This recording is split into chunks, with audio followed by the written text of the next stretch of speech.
En ce temps-là, Jésus disait à ses disciples. Un homme riche avait un gérant qui lui fut dénoncé comme dilapidant ses biens. Il le convoqua et lui dit. Qu'est-ce que j'apprends à ton sujet? Rends-moi les comptes de ta gestion, car tu ne peux plus être mon gérant. Le gérant se dit en lui-même. Que vais-je faire, puisque mon maître me retire la gestion? Travailler la terre? Je n'en ai pas la force. Mendier? J'aurais honte.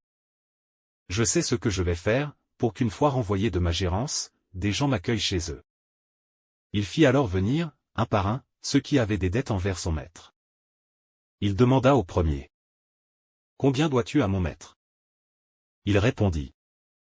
100 barils d'huile. Le gérant lui dit. Voici ton reçu, vite, assieds-toi et écris 50. Puis il demanda à un autre. Et toi, combien dois-tu? Il répondit. 100 sacs de blé.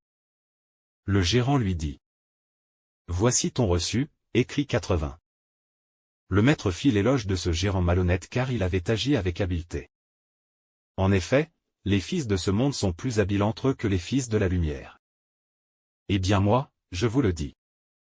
Faites-vous des amis avec l'argent malhonnête, afin que, le jour où il ne sera plus là, ses amis vous accueillent dans les demeures éternelles. Celui qui est digne de confiance dans la moindre chose est digne de confiance aussi dans une grande. Celui qui est malhonnête dans la moindre chose est malhonnête aussi dans une grande. Si donc vous n'avez pas été digne de confiance pour l'argent malhonnête, qui vous confiera le bien véritable?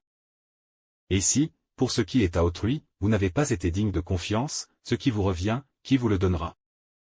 Aucun domestique ne peut servir de maître.